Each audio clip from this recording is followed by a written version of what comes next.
Assalamualaikum warahmatullahi wabarakatuh. Waalaikumsalam. Mohon izin Bapak, jadi tugas kami di sini adalah untuk mengetahui bagaimana perusahaan Bapak, perusahaan tambang PT HBBU untuk bisa menjalankan pertambangan, aktivitas tambang di bawah naungan PT ini, dan juga bagaimana reaksi masyarakat terhadap perusahaan Bapak. Jadi kami di sini untuk mewawancarai bagaimana sih perusahaan Bapak melaksanakan pertambangan yang secara resmi dan juga menguntungkan dan juga tidak ada dampak pada masyarakatnya. Ya, jadi mungkin bisa dimulai aja dari pertanyaan pertama dari saya, Bapak. Bagaimana Bapak mungkin atau divisi HSE memetakan area yang berpotensi mengalami masalah pengelolaan lingkungan sebelum kegiatan tambang ini dimulai. Jadi mungkin saya ulangi sekali lagi, bagaimana departemen ini atau mungkin Bapak memetakan area yang berpotensi mengalami masalah pengelolaan lingkungan sebelum kegiatan tambang dimulai. Masalah pengelolaan lingkungan ini seperti mungkin pengunduran hutan, mungkin deforestasi, yang seperti itu. Oke, ini sebenarnya lebih ke engineering ya, teman-teman. Jadi sebelum dilakukan yang namanya kita pengelolaan lahan dari hutan kemudian kita kelola, itu namanya kita lakukan dulu. Sekarang karena teknologi sudah canggih, kita ambil data dulu, data lahan dengan cara drone, kita dokumentasikan data tersebut. Setelah kita dokumentasikan, dokumentasi lengkap, kemudian lahan tidak bermasalah. Di drone itu juga ada dokumentasinya nanti lengkap ya, ada kontur tanahnya, kontur ininya, dan sebagainya. Nah, setelah itu dari tim engineering biasanya membuat suatu laporan ke KTT selaku owner bahwa ini lahan original lahan seperti ini, kemudian akan dilakukan penambangan. Nah, pada proses penambangan pasti akan ada namanya kajian teknis ya, kajian teknis. Kajian teknis ini berhubungan dengan nanti jatuhnya ke dampak lingkungan pastinya. Dampak lingkungan yang pertama mungkin sudah kita bahas tadi di induksi ya, pasti akan ada dampak lingkungan, baik itu pencemaran, kemudian air asam tambang dan sebagainya. Maka sebelum dilakukan proses penambangan akan kita buat suatu rekayasa, kita tentukan di mana sih titik terendah dari satu wilayah ini. Nah, di mana titik terendahnya, di situ akan kita buat yang namanya styling pond, ada namanya SAM dan sebagainya. Tujuannya adalah untuk mengurangi dampak atau menghilangkan dampak lingkungan yang terjadi, contoh pencemaran seperti itu. Poinnya adalah ketika sebelum dilakukan penambangan pasti kita lihat konturnya dulu. Konturnya seperti apa, kita cari titik terendah. Setelah titik terendah ditemukan, kita dapat, pasti kita buat di situ SAM, styling pond dan sebagainya. Nah, styling pond ini juga ada dasar aturannya, ada ukurannya. Seperti itu. Dia harus memiliki minimal 3 kompartemen atau 3 bak nampung. Karena di bak pertama itu air langsung masuk, air dari tambang, hasil dari proses penambangan, nanti air di situ masuk. Setelah itu di kolam kedua dia mengendap, di kolam ketiga akan dilakukan perawatan secara rutin, pemberian kapur, kemudian pemberian tawas dan sebagainya. Sebelum juga pastinya perlu dilakukan yang namanya kontrol, ada namanya kontrol. Kita lakukan pengecekan kualitas air sebelum air itu bisa mengalir ke mungkin ke perkampungan, ke sungai dan sebagainya. Itu proses awal, tahapan awalnya. Setelah itu kita buat, setelah desain jadi, semua jadi, kita tambang, kita lakukan eksplorasi namanya. Lahannya pastinya pasti kita pangkas lah, namanya menambang pasti merubah bentang alam, itu pasti sudah di mana-mana pasti. Kemudian setelah kita lakukan eksplorasi baru kita tambang. Nah, dari proses penambangan itulah terjadi tadi dampak lingkungan tadi yang seperti saya bilang tadi, seperti itu. Nah, kalau kita sebagai perusahaan jasa, kapasitasnya hanya di situ. Beda lagi dengan owner, beda lagi dengan pemilik konsesi. Kalau pemilik konsesi lebih luas jangkauannya, dia harus mendata jenis tanaman yang ada di sana, mendata termasuk ya, flora dan fauna lah. Nah, mereka pasti punya datanya. Kalau kita kapasitasnya tidak sampai di situ, kita hanya proses penambangan saja. Seperti itu yang bisa saya Jadi berikan jawaban. ya Bapak, pertanyaan ditanya apa ada nggak sih Bapak, mungkin Bapak bisa berbagi atau mungkin data terkait baseline tutupan itu tadi sebelum aktivitas tambangnya. Oh, desain awal, Mungkin arona bisa awal. atau mungkin bisa kami jadikan dasar untuk penulisannya. Ya, jadi saya tambahkan ya dari Pak Rehan. Jadi sebelum kita melakukan aktivitas penambangan itu ada beberapa yang harus terpenuhi. Pertama dari sisi administrasinya. Jadi apa sih sisi administrasi persiapan untuk melakukan pembukaan lahan tambang atau aktivitas operasional pertambangan? Pertama yang harus dilakukan itu adalah memastikan atau melakukan pemetaan terhadap batas-batas IUP atau PKP 2B-nya. Di mana sih batas-batasnya? Berdasarkan izin operasional yang sudah diterbitkan sama Kementerian SDM. Nah, itu. Nah, nanti di dalam pemetaan itu kemudian ada yang beberapa hal yang harus diperhatikan terkait lingkungan. Yang pertama misalkan harus ada analisis dampak lingkungannya, ada UKL UPL-nya. Nanti setelah itu dibuat, kemudian terbitlah nanti yang namanya RKAB. Nah, RKAB itu rencana kegiatan anggaran dan biaya. Jadi kalau mau melakukan aktivitas penambangan, RKAB ini menjadi faktor yang sangat penting, ya kan? Jadi rencana kegiatannya seperti apa sih? Apa sih yang akan dilakukan? Anggaran biayanya berapa? Apa sih anggaran biaya itu diperuntukkan untuk apa aja? Nah, ini sudah harus jelas terdata atau terekam atau tercatat di awal sebelum melakukan penambangan. Biasanya ini yang diminta oleh pemerintah.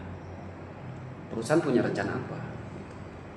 Nanti setelah RKAB ini disusun, kemudian melakukan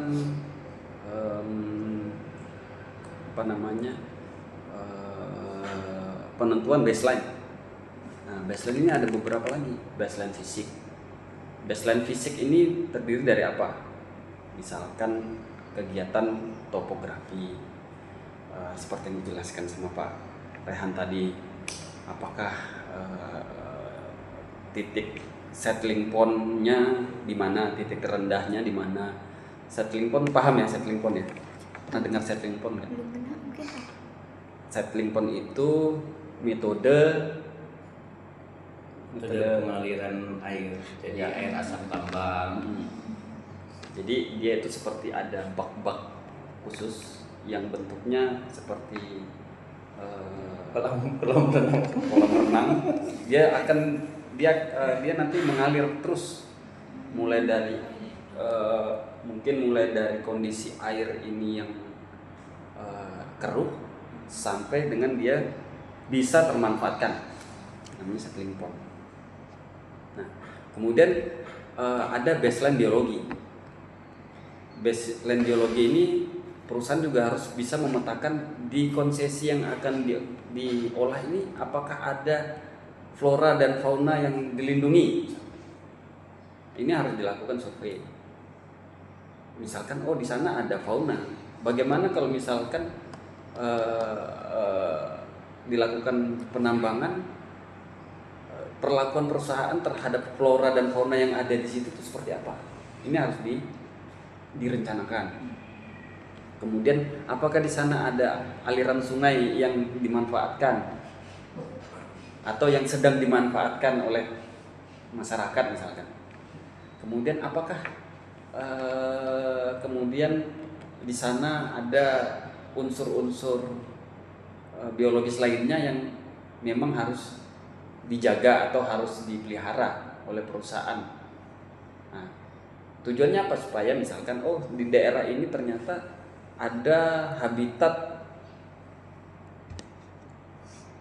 hewan, orang hutan lah, taruhlah seperti itu ya. Maka nanti kembali ke proses awal tadi, melakukan survei atau kegiatan-kegiatan yang boundary tadi Pak ya, Melakukan pendataan. Ini tidak boleh, ini jangan ditambang ini. Jadi didata ulang. Jadi tidak semua konsesi atau IUP atau PKPGOB itu bisa dilakukan penambangan secara fisik, karena peta di atas kertas dengan aktual di lapangan itu terkadang dia berbeda kondisinya. Contoh misalkan ada menara di atasnya misalkan ya. Ini kan ada regulasinya, berapa sih jaraknya, berapa sih kedalamannya, supaya si menara ini tidak terganggu dengan aktivitas misalkan seperti itu. Nah, itu baseline biologi. Nanti yang terakhir itu ada baseline sosial. Baseline sosial ini apakah ada pemukiman di sekitar tambang, kemudian apa sih dampaknya terhadap aktivitas tambang ini nantinya, penanggulangannya seperti apa, kemudian apakah di sana ada sekolah. Apa hubungannya dengan sekolah? Aktivitas pertambangan ini. Mengganggu kegiatan mengajar mengajar. Salah satunya iya. Terus keselamatan juga. Salah duanya oke. Dampaknya juga kayak. Yang terpenting itu adalah kontribusi perusahaan terhadap sektor pendidikan. Ini harus dipetakan. Sama kayak ada pemukiman di sekitarnya. Apa sih nanti rencananya? Nanti ada program namanya Corporate Responsibility atau CSR. Nah, ini baseline ini harus sudah terpetakan sejak awal sebelum melakukan penambangan. Nah, nanti begitu sudah semuanya sudah siap, nah seperti yang dijelaskan Pak Rehan tadi, apa sih setelah semua sistem administrasi kemudian baseline ini sudah siap semua, mana lokasi yang harus dilakukan pembukaan lebih dulu misalnya. Nanti ranahnya ada sebenarnya di engineering gitu. Nah, dia bukaan pertama di mana sih, seberapa banyak sih, kemudian dia kan di awal tadi kegiatan persiapan itu kan dia melakukan boring, pengambilan data, seberapa tebal, seberapa jauh, strike-nya kemana. Ini aktivitas-aktivitas yang lebih ke teknis.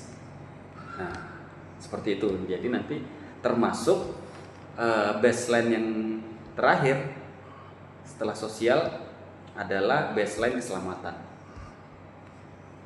Apa sih rencana perusahaan terhadap keselamatan kesehatan kerja untuk karyawannya dan keselamatan kesehatan bagi masyarakat atau lingkungan pertambangan sekitar.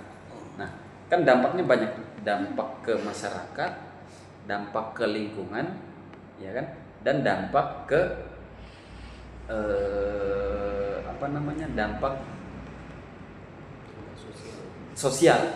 Nah, dampak sosialnya apa? Nah itu.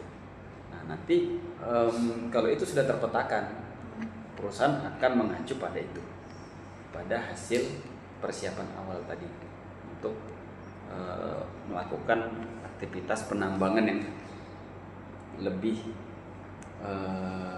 yang aktual, yang sebenarnya. Itu sih teman-teman. Nah, terkait apa sih yang muncul terhadap aktivitas pertambangan ini di awal? Nah, ini sepertinya hubungannya ke Pak Rehan nih, ya, karena hubungannya dengan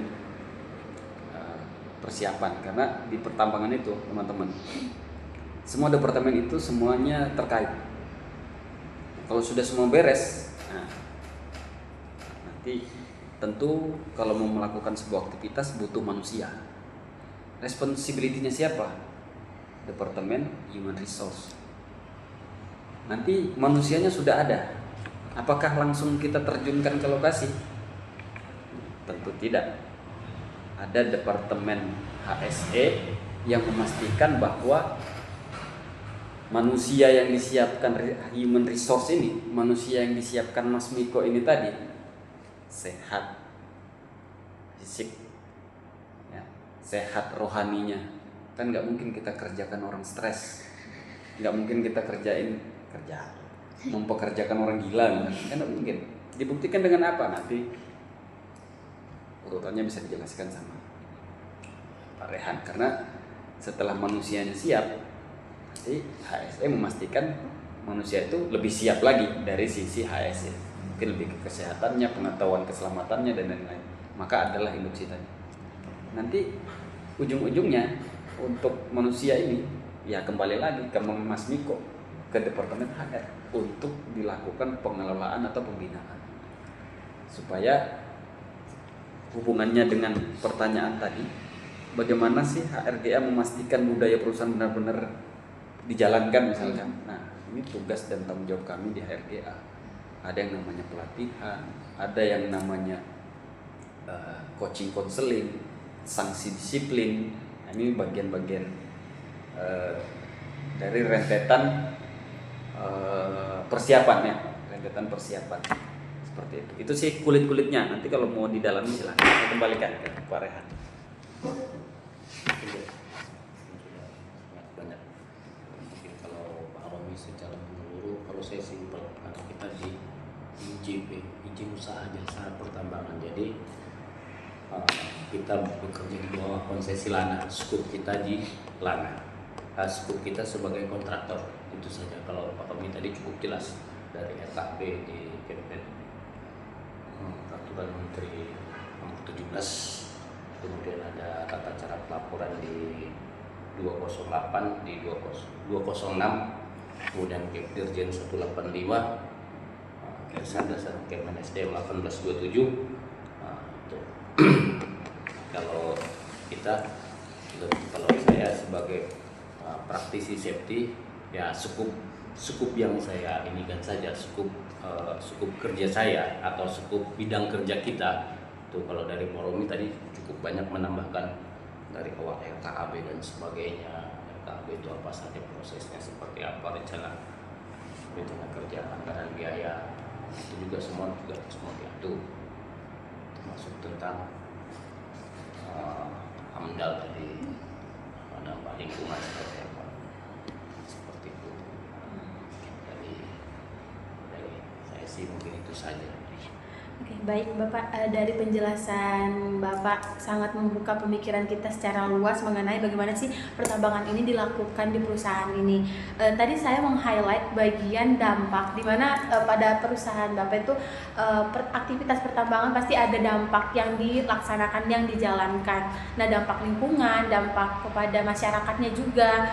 Nah, tentunya kalau misalnya ada dampak, pasti ada langkah yang dilaksanakan, yang dijalankan untuk bisa mengantisipasi adanya dampak ini, untuk mengurangi dampak ini. Bagaimana sih perusahaan Bapak ini melaksanakan langkah apa saja yang telah dilakukan untuk mengurangi dampak-dampak terhadap lingkungan itu, terhadap biodiversitas, ataupun terhadap masyarakat sekitar yang bisa mengakses jalan-jalannya kegiatan mereka yang terhambat adanya pertambangan itu, Bapak? Oke, mungkin saya simpel aja ya, kayak dampak pasti ada. Simpelnya kita ya, kita contoh yang seperti saya sampaikan tadi, ada dampak debu, kemudian ada biasanya kalau mobil keluar dari tambang pasti kotor, di jalan menimbulkan debu. Nah, itu kan dampak. Ketika ada dampak pasti kita akan menghitung langkah, melakukan langkah langkah tindakan perbaikan dan sebagainya kan. Kalau di HSS sendiri itu ada namanya IBPR, identifikasi bahaya penilaian resiko namanya. Jadi setiap kegiatan itu kita petakan, kita lihat apa sih dampaknya. Kalau dari karena kalau dulu jadi satu, ada IBPR, ada IADL. Kalau IBPR identifikasi dampak untuk keselamatan, kalau IADL itu identifikasi dampak lingkungan. Nah, itu sudah kita petakan. Kita buat yang namanya IADL, identifikasi aspek dampak lingkungan. Seperti apa ketika terjadi, contoh pasti ada dampak debu. Nah, bagaimana pengendaliannya? Perusahaan wajib memiliki yang namanya water tank atau water truck untuk melakukan pengendalian debu. Kemudian yang terjadi di sini, jalan tambang kadang digunakan masyarakat untuk lalu lalang. Itu kan dampak juga itu. Iya. Itu kan dampak juga. Seperti apa penanggulangannya? Maka adalah pendekatan ke masyarakat sekitar. Kita buatkan jalan alternatif. Kemudian kesehatan pasti ada, karena ada debu pasti dampak kesehatan juga ada. Seperti yang mungkin saya sampaikan tadi, ada namanya kita CSR, atau yang biasa kita lakukan di sini adalah program pengobatan gratis kepada masyarakat. Kemudian salah satunya untuk menanggulangi dampak yang terjadi. Kenapa sih perusahaan wajib menyiapkan ambulan? Hubungannya apa? Hubungannya dengan ke perusahaan, ada hubungannya dengan masyarakat sekitar juga pasti, sebagai penunjang kegiatan masyarakat sekitar. Yang paling simpel saja, kalau kita ke puskesmas kan pasti jauh kan, pasti orang mau ke puskesmas bingung nih cari ambulan. Makanya perusahaan menyiapkan ambulan, memberi kode nama nomor lambung perusahaan supaya orang-orang sekitar mengetahui, oh tuh di perusahaan itu punya ambulan tuh, kita bisa pakai, bisa pinjam. Karena di mana-mana sistemnya ketika ada warga sekitar pinjam ambulan itu sistemnya gratis. Salah satunya. Kemudian yang sebagai pendekatan mungkin hubungannya ke HR. Kenapa sih HR lebih mengutamakan masyarakat sekitar untuk bekerja? Nah, salah satunya yaitu untuk mengurangi dampak. Ketika memang masyarakat sekitar terdampak, kita punya ambulan kok. Kita rajin, kita bersosialisasi kok dengan masyarakat. Kalian butuh ambulan, silakan menghubungi pihak perusahaan.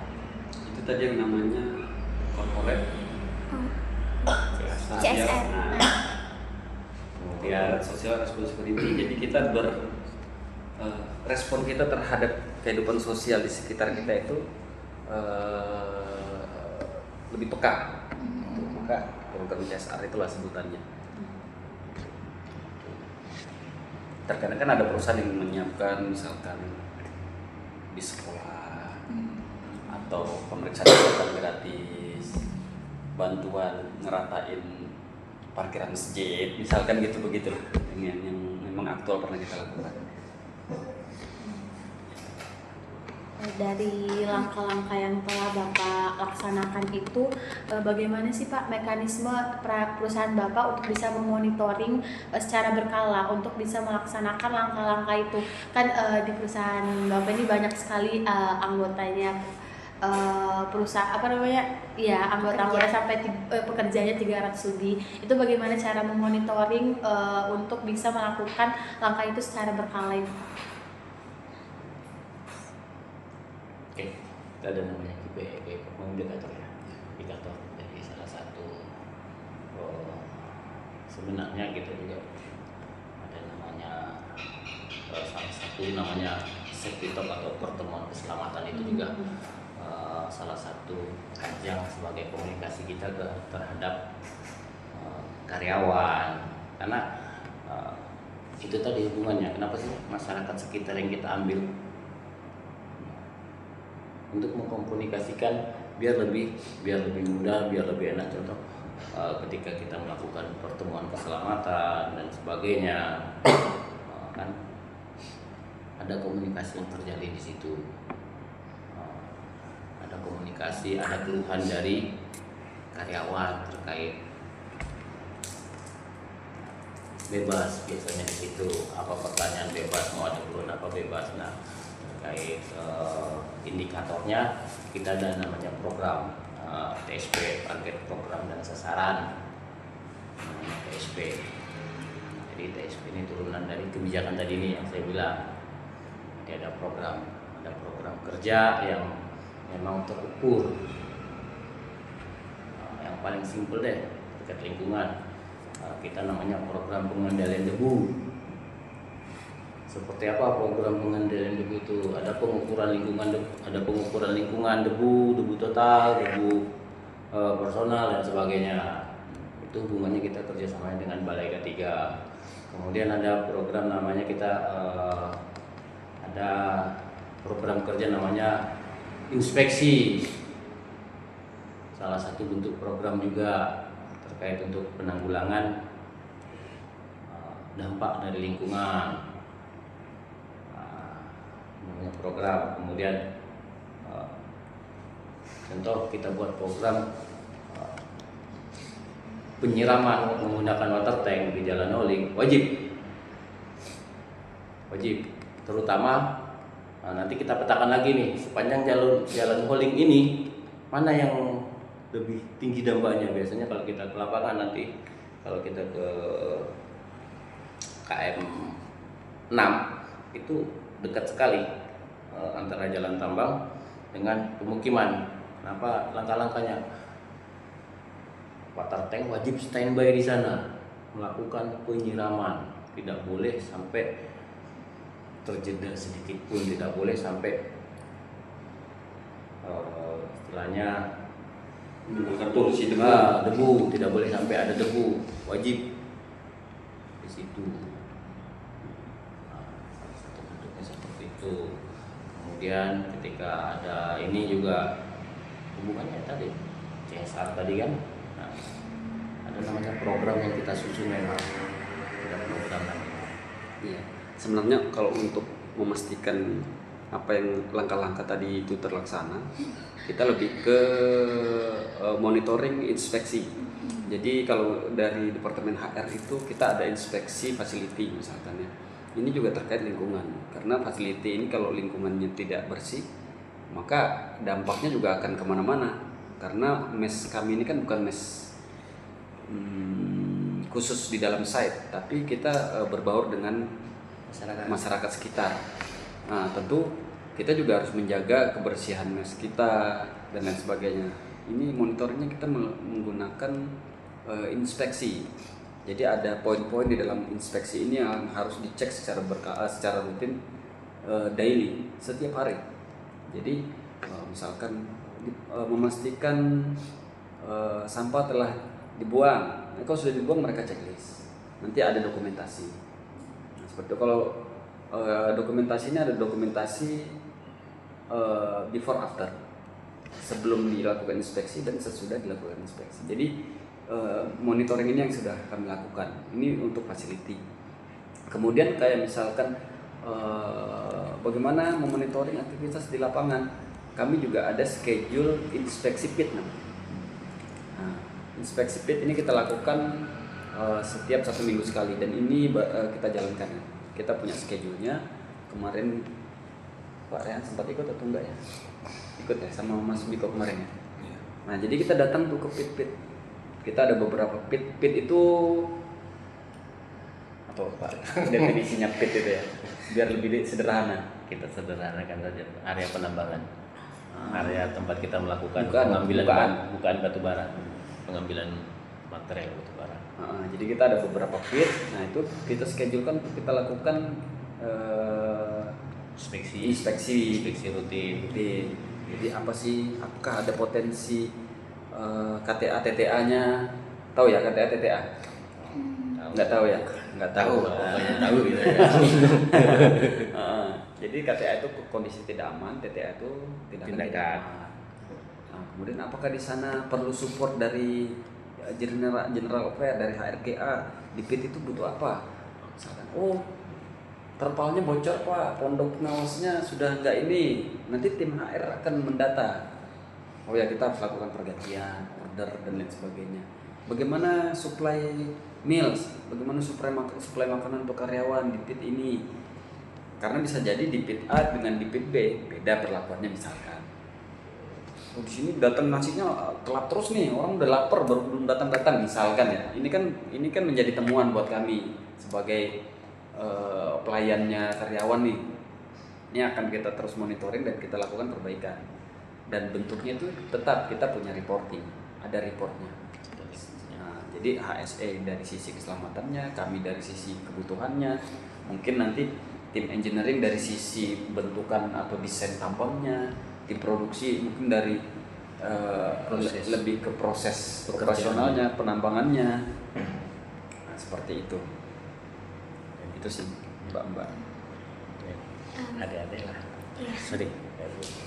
Jadi seperti yang dibicarakan Pak Romi tadi terkait ada kita yang namanya inspeksi ya. Nah, kalau kita di PIT, kalau kita namanya di PIT itu, itu sudah kita tentukan. Contoh penempatan, ada namanya disposal, penempatan material yang digali ditaruh gitu di satu titik. Kemudian untuk top soilnya kita bedakan. Hubungannya apa dengan dampak lingkungan? Sangat berkaitan, sangat tinggi sekali. Ketika kita tidak bisa memanajemen yang namanya disposal, maka itu akan menimbulkan dampak lingkungan, longsor. Mana tahu PIT kita berbatasan dengan perkebunan masyarakat. Nah, itu tugasnya engineering untuk melakukan desain-desain seperti itu. Kita hanya memonitoring apakah ketinggian disposal, kemudian bentuk bench disposal antara material keras, kemudian material lumpur, kemudian topsoil sudah dipisahkan secara sesuai dengan tempatnya. Itu adalah tugas dari engineering salah satunya, karena itu adalah bentuk untuk meminimalkan dampak lingkungan tadi. Contoh saja yang paling simpel, kalau kita numpuk tanah, terjadi hujan pasti tanah itu akan tergerus. Nah, itu juga yang terjadi di tambang, makanya kita lakukan monitoring, kemudian kita desain tadi tambang, bentuk tambang didesain supaya meminimalkan yang namanya dampak lingkungan tadi. Itu dari proses pengembangan. Kita belum proses reklamasi nih, masih jauh. Ya Bapak, mungkin pertanyaan selanjutnya dari saya itu gimana sih mekanisme dari mungkin penanganan jika terjadi hal di luar prediksi, mungkin seperti atau mungkin hujan atau jadi terbawa air, atau mungkin mekanisme sanksi jika misalnya itu tuh ada pelanggaran di situ, pelanggaran dari pengawasan yang udah saya rutin dilakukan oleh perusahaan, itu seperti apa ya? Pelanggaran dari siapa? Jadi sanksinya dan penanganannya. Jadi misalnya pekerja yang tadi pekerja tidak sesuai SOP. Nah, terus penanganannya terkait dampak yang udah terjadi di lingkungan itu. Misalnya ya sudah dijelaskan tadi. Investigasi. Oke, itu tadi semuanya investigasi. Yang pertama tadi simpel, tadi ada saya kasih contoh tumpahan solar atau material limbah B3 50 liter kita masuk kategorikan insiden kecelakaan. Nah, makanya kita lakukan investigasi. Dari hasil investigasi nanti pasti kita temukan apakah masalahnya.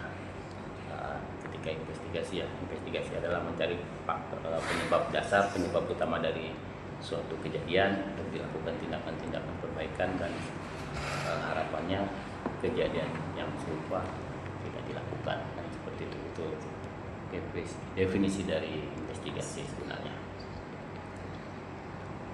Kemudian terkait dari perusahaan sendiri juga sudah regulasi kita sudah jelas ya, aturan kita sudah jelas, kita mengacu ke peraturan yang ada. Nah, di pertambangan ini banyak sekali peraturan. Dasarnya tadi mungkin simpel, sudah saya buka di induksi tadi ya. Dari dasarnya apa sih dasar utamanya? Undang-Undang Dasar 1945 turun, TAP MPR turun ke undang-undang, kemudian turun lagi ke PP, peraturan presiden, Perpres, turun ke Kepmen, Kepdirjen, turun ke Perda, kemudian sampai ketika memang ada hukum adat ya kita gunakan hukum adat sekitar. dan itu masih ada di beberapa tempat. Nah, kalau di sini sudah hampir tidak ada hukum adat. Saya temukan di tempat lain dulu hukum adat. Kita Pak, dia pakai hukum adat.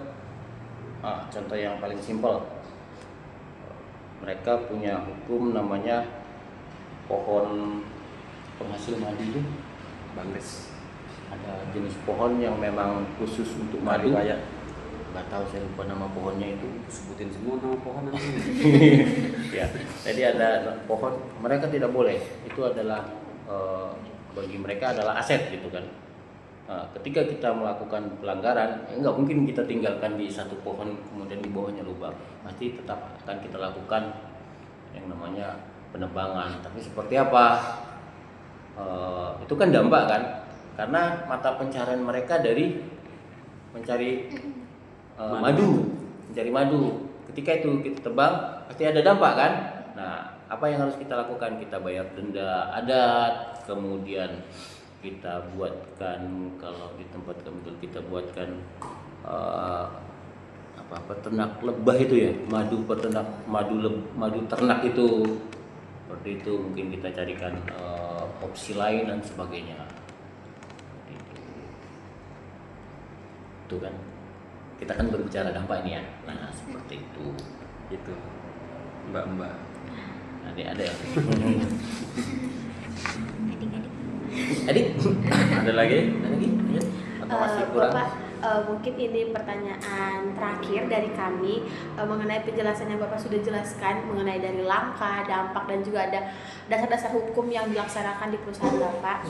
Bagaimana sih perusahaan Bapak ini melakukan evaluasi dari pekerjaan, misalnya aja kayak seluruh dari anggota pekerja itu melakukan evaluasi dalam pekerjaan yang ada di perusahaan Bapak mengenai aktivitas lahan tambangnya itu. Bagaimana caranya mengevaluasi itu, Bapak?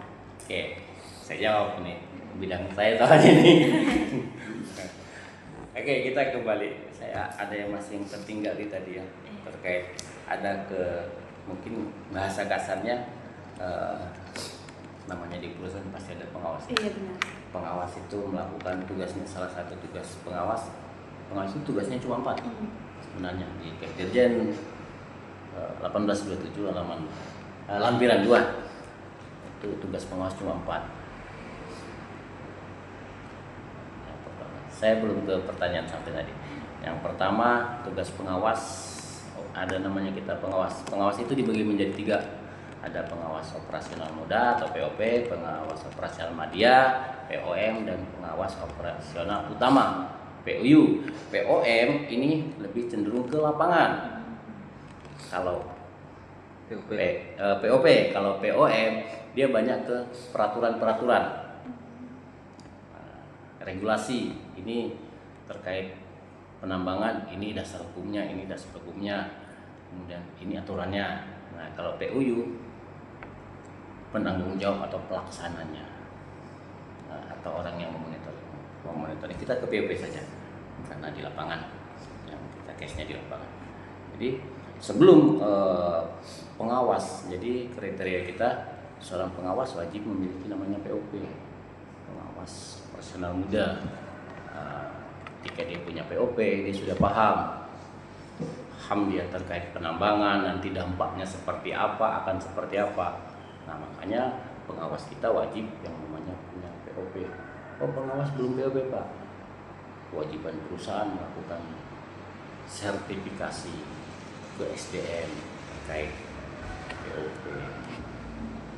Itu karena tugas pengawas operasional itu ada cuma 4. Bertanggung jawab kepada KTT atas keselamatan dan kesehatan kerja, kemudian bertanggung jawab kepada KTT atas keselamatan, kesehatan, dan kesejahteraan orang yang menjadi bawahannya. Yang ketiga, melakukan inspeksi, menandatangani hasil inspeksi 4, tapi jangkauannya luas. 4 ini dasarnya, tapi jangkauannya luas. Salah satunya tadi apa sih, dimasukkan inspeksi tadi. Inspeksi tadi sebagai bentuk pertanggungjawaban dia. Dia sudah dikasih desain tambang seperti ini, supaya ini desain tambang kalian seperti ini supaya tidak terjadi longsor. Itu seperti itu. Nah, maka dia wajib melakukan yang namanya inspeksi tadi untuk mencegah terjadinya dampak-dampak lingkungan, longsor, banjir, longsor atau dampak longsoran dari ini tadi, dari proses penambangan. Kemudian dia harus bisa mengatur ini nanti aliran air di dampaknya tambang pasti ada namanya air asam tambang ya. Nanti seperti apa pengelolaan dia. Nah, salah satu tugasnya pengawas tadi ya inspeksi tadi.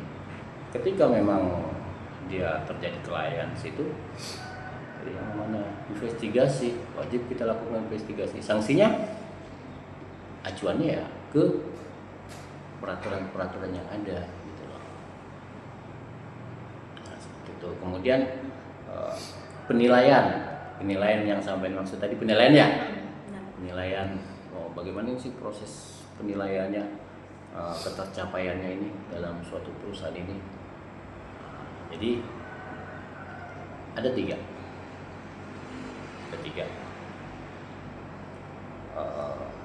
Yang pertama itu audit SMKP, Sistem Manajemen Keselamatan Pertambangan.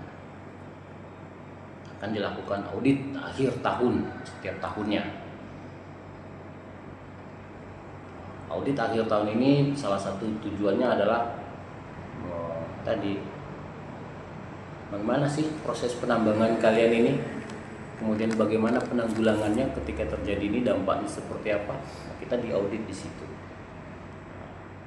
Jadi di dalam audit nanti temuannya itulah yang jadi perbaikan kita di tahun berikutnya. Contoh terkait yang baru kemarin itu, terkait kita di lapangan, temuan auditnya adalah kita punya disposal dinyatakan sempit. Nah, disposal kita dinyatakan sempit. Itu. Jadi kedepannya ketika kita membuat disposal, kita melakukan kajian ulang nih. Kajian ulang. Ada namanya, itulah audit akhir tahun, namanya SMKP sih. Audit SMKP, Sistem Manajemen Keselamatan Pertambangan. Itu yang pertama, audit akhir tahun. Yang kedua ada namanya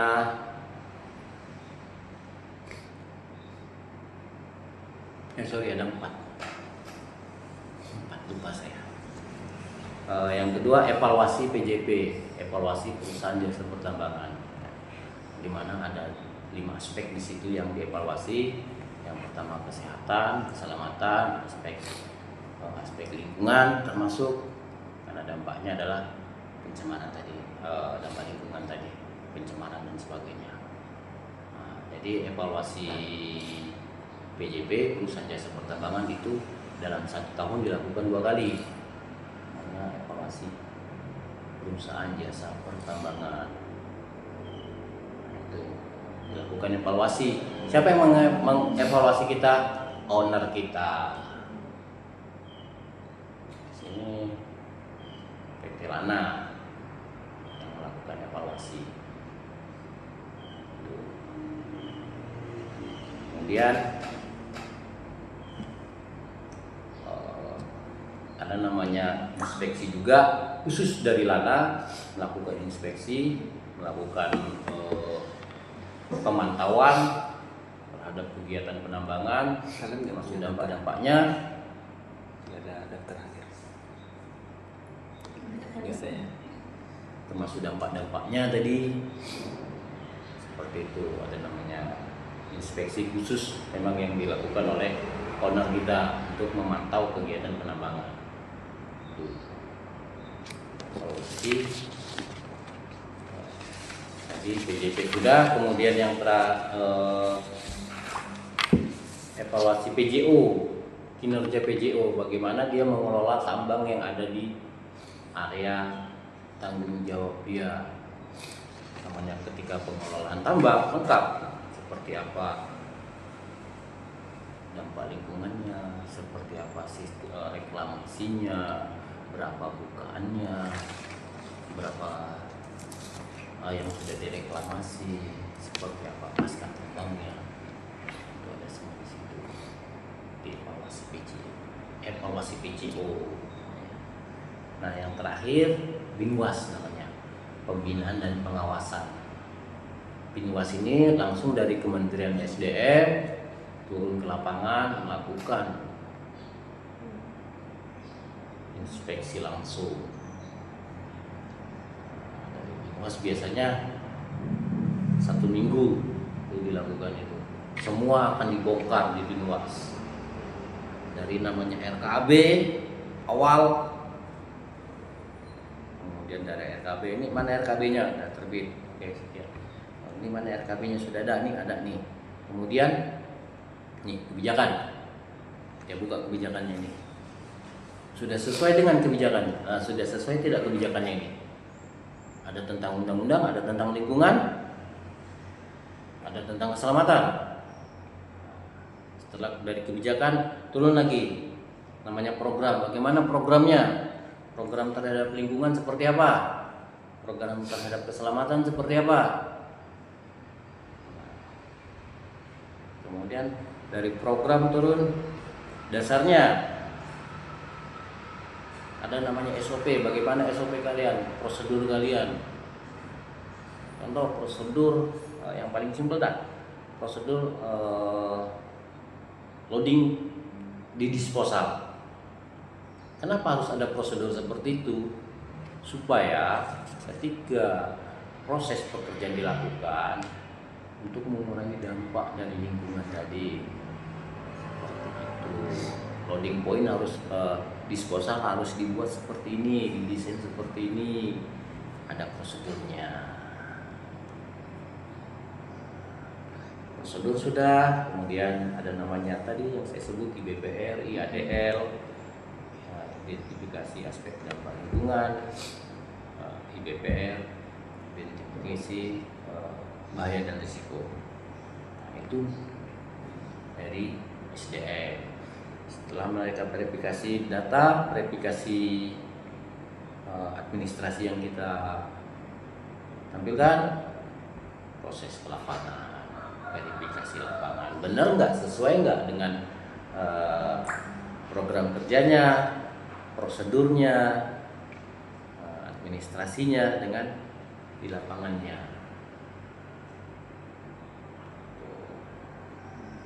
Itu dari SDM. Ketika terjadi temuan, nanti nih SDM menemukan yang namanya pencemaran lingkungan, maka itu masuk namanya dalam daftar buku tambang dan wajib dilakukan closing. Kalau kita bilang wajib dilakukan perbaikan seperti itu. Dan itu berbatas waktu, kita akan dikejar terus. Yang paling signifikan nih, contoh debu tebal. Ketika mereka lagi ke lapangan, debu tebal masuk buku tambang. buku dosa, kalau kami bilang itu buku dosa, buku dosa perusahaan. Itu mereka akan melakukan monitoring. Setelah mereka masuk buku tambang, mereka catat di buku tambang, kesepakatan berita acara bersama, tindakan perbaikannya seperti apa akan mereka sampaikan. Tindakan perbaikan seperti ini, batas waktu mereka sampaikan, kita melaksanakan dari hasil temuan tadi, kita laksanakan dan akan dipantau terus oleh SDM selama beberapa periode. Biasanya dipantaunya lewat dia minta dokumen atau minta data pelaksanaannya melalui owner kita. Baik Bapak, mengenai tadi jawaban dari evaluasi, apakah evaluasi ini dilakukan secara kinerja per tiap harian atau per bulan memang ada melakukan evaluasi apa bagaimana Bapak? Evaluasi, kalau evaluasi PJP itu 6 bulan sekali. Kalau evaluasi PJO 6 bulan sekali, kemudian untuk SMKP 1 tahun sekali, kemudian untuk Binwas, pembinaan pengawasan itu 1 tahun sekali. Berarti berbeda-beda klasifikasinya gitu Pak ya? Beda-beda. Ya, kalau untuk pengawas dari hasil inspeksi itu kita buat KPI, performa indikator. Kalau di HSE, KPI HSE sama KPI-nya HR beda. Kalau kita KPI namanya performa indikator ya. Kita mengukur nih, mengukur kalau HSE ya, kalau saya berbicara HSE, kalau HSE itu mengukur kita namanya punya KPI. Seumpama saya di target pelaksanaan inspeksi dalam 1 bulan ada 4 contoh, terlaksana tidak, karena dari inspeksi itu tadi salah satu untuk mencegah dari dampak. Inspeksi banyak, kalau di sini sementara, kalau di sini sementara baru 22 inspeksi, 22 jenis inspeksi yang saya laksanakan. Tapi kalau di tempat kami yang dulu 43 jenis inspeksi lingkungan, nanti pecah lagi ada inspeksi jalan, kemudian inspeksi mes, kemudian inspeksi jalan tambang, ada inspeksi poin, ada inspeksi hasil, ada inspeksi reklamasi, banyak inspeksi itu banyak. Jadi karena semua ketika kita berbicara tambang pasti semua itu akan berkaitan dengan dampak lingkungan, sudah pasti. Makanya tadi sudah jelas kalimat undang-undangnya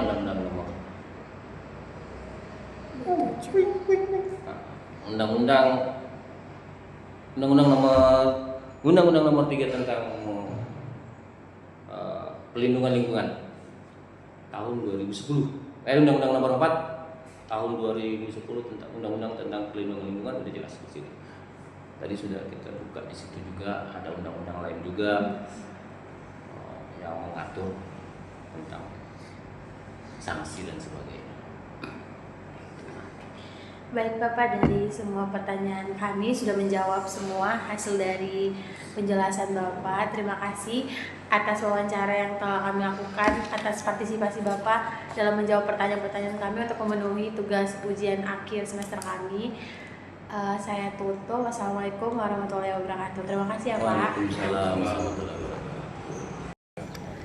Baik Bapak, sebelum memulai, perkenalkan saya Alia dan rekan saya Aurel yang akan mewawancarai Bapak Rindayanto sebagai narasumber tokoh akademisi selaku dosen Fakultas Kehutanan Universitas Mula Warman.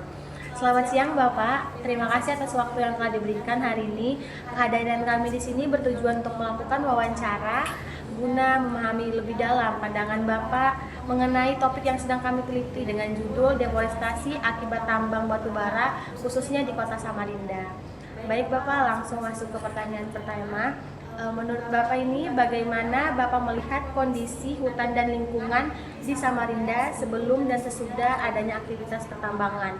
Mengingat Samarinda sebelum adanya pertambangan, Samarinda merupakan lingkungan yang asri, penuh dengan udara-udara yang sejuk, tetapi adanya pertambangan ini malah merusak ekosistem yang ada di Samarinda. Begitu Bapak.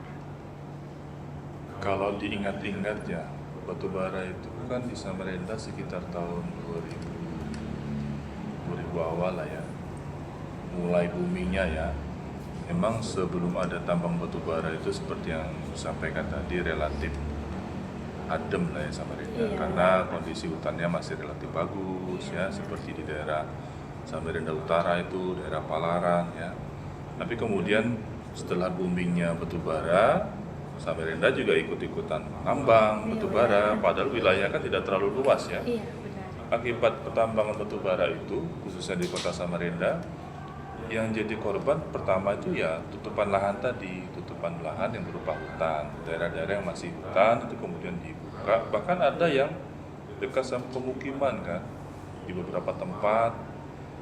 Ada yang berizin, ada yang tidak berizin. Nah yang fatal ini kan tidak berizin ini. Yang berizin itu mungkin masih bisa dikejar kalau mereka melakukan pertambangan yang tidak memenuhi prosedur.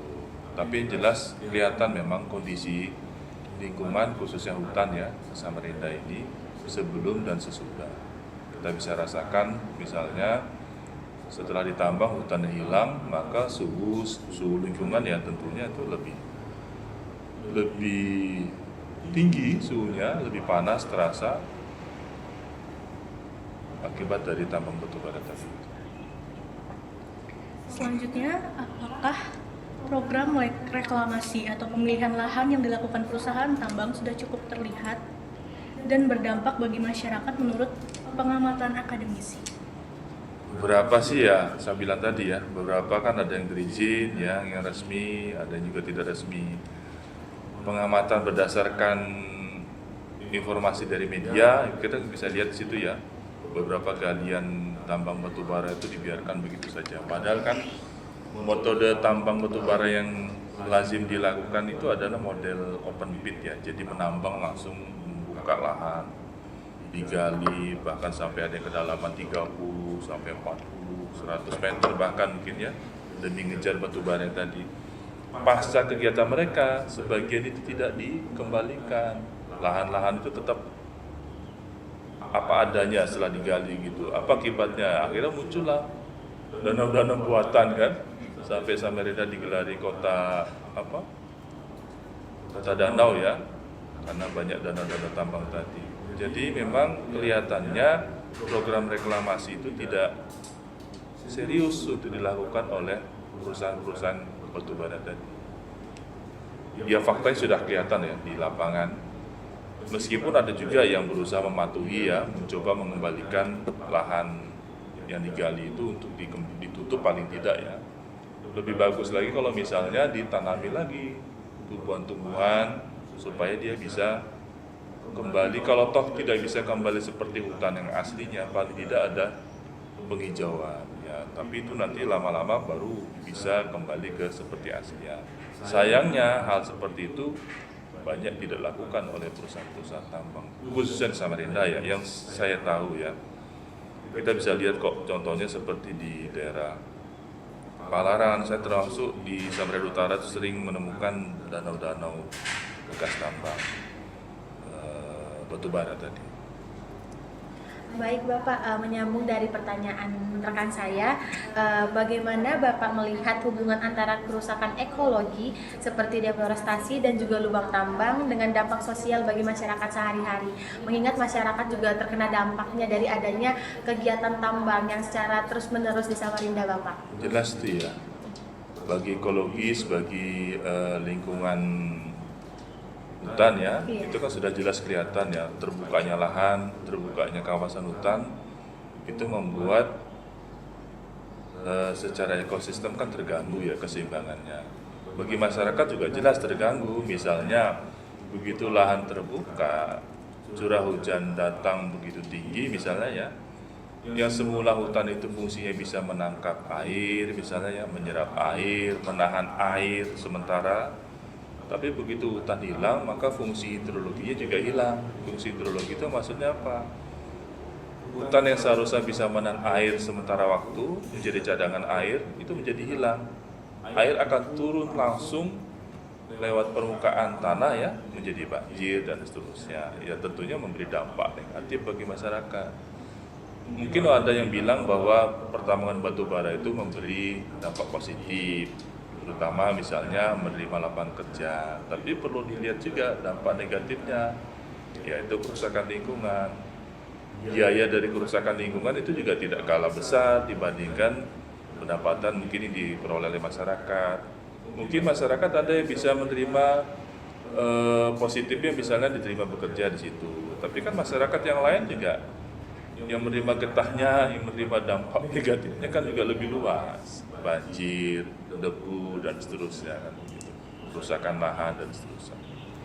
Baik Bapak, menurut pandangan Bapak ini kan banyak sekali keluhan-keluhan masyarakat mengenai adanya tambang, hingga masyarakat itu bisa langsung ke pemerintah sendiri karena merasa lingkungan mereka sudah tercemari. Menurut pandangan Bapak, bagaimana keluhan masyarakat terkait dampak tambang ini Bapak? Sepengetahuan saya ya, saya juga tidak melihat secara langsung, tapi beberapa informasi dari media kan banyak ya, gerakan-gerakan masyarakat yang merasa dirugikan secara langsung maupun tidak langsung. Secara langsung tuh misalnya daerah-daerah pemukiman yang berdekatan dengan tambang itu kan pasti terdampak debu misalnya, atau banjir, atau bahkan mungkin lahan pertanian yang bersebelahan dengan lokasi tambang itu pasti terdampak. Mereka jadi gagal panen misalnya. Nah, mereka biasanya protes itu biasanya. Kalau yang tidak langsung, dapat tidak langsung ya misalnya banjir yang lebih luas di wilayah Samarinda. Protes-protes mereka itu yang saya amati sih sepertinya ya pemerintah Kota Samarinda ya dalam beberapa waktu mungkin menerima, menampung saran itu, tapi sepertinya tidak lanjutnya itu sejauh ini ya itu belum terlihat efektif. Apakah betul-betul di follow up, maksudnya ditindaklanjuti ke penyebab masalah tersebut, ke perusahaan-perusahaan tambang tersebut, misalnya ditutup izinnya atau diberi sanksi misalnya ya, atau apalah itu yang mencoba membela sisi masyarakat tadi ya. Jadi paling tidak ada perhatian gitu. Masyarakat sendiri juga saya perhatikan saluran-saluran untuk menyampaikan apa istilahnya itu aspirasi juga sepertinya mau langsung demo ke Pemkot juga sepertinya ya kelihatan terekspos ya, tapi apakah ditindaklanjuti atau tidak ya perlu pengamatan atau apa istilahnya itu pengawalan lebih jauh ya dari masyarakat itu sendiri. Ya mudah-mudahan Pemkot lebih ini ya, lebih terbuka, lebih bisa menampung apa yang diaspirasikan oleh masyarakat. Karena ini kan jelas merugikan mereka. Nah selanjutnya ini apakah Bapak kayak punya rekomendasi gitu supaya persepsi masyarakat dapat dijadikan dasar perbaikan kebijakan atau pengawasan tambang di Samarinda? Nah, itu agak sulit ya menjawabnya ya. Kalau terkait kebijakan itu kan multi pihak ya. Kebijakan itu kan Pemkot juga tidak bisa berdiri sendiri. Ada legislatif dalam hal ini, kalau pemerintah kota kan DPRD kota ya. Artinya masyarakat mungkin selain melakukan gerakan-gerakan penyampaian aspirasi secara langsung lewat demonstrasi atau lewat wakil-wakil mereka di DPRD kota. Ya, masalahnya apakah itu efektif atau tidak tergantung nanti bagaimana anggota dewan di sana memperjuangkan. Tapi saya yakin deh anggota dewan yang masih memiliki hati nurani itu masih ada ya, yang mengerti kondisi masyarakat. Dan tentunya nanti ada sinergi antara DPRD kota dan juga pemerintah kota untuk mengeluarkan kebijakan yang lebih pro masyarakat, bukan pada pro apa sih itu penambang batu bara, perusahaan. Mungkin satu sisi itu menjadi devisa, memberi keuntungan, tapi kan jangan dilupakan itu tadi bencana lingkungan, biaya untuk mengatasi bencana lingkungan itu jauh lebih besar. Siapa yang menanggung? Kan Pemkot nanti akhirnya. Misalnya bencana banjir, pemerintah harus mengeluarkan kebijakan perbaikan jalan, perbaikan apa istilah itu drainase, normalisasi sungai, itu kan biaya besar juga. Artinya siapa yang berulah Terus siapa yang menerima getah, siapa yang harus memperbaiki kan kelihatan di situ. Perusahaan tambang menyebabkan dia menerima getah masyarakat, kemudian memperbaiki kan mau tidak mau Pemkot.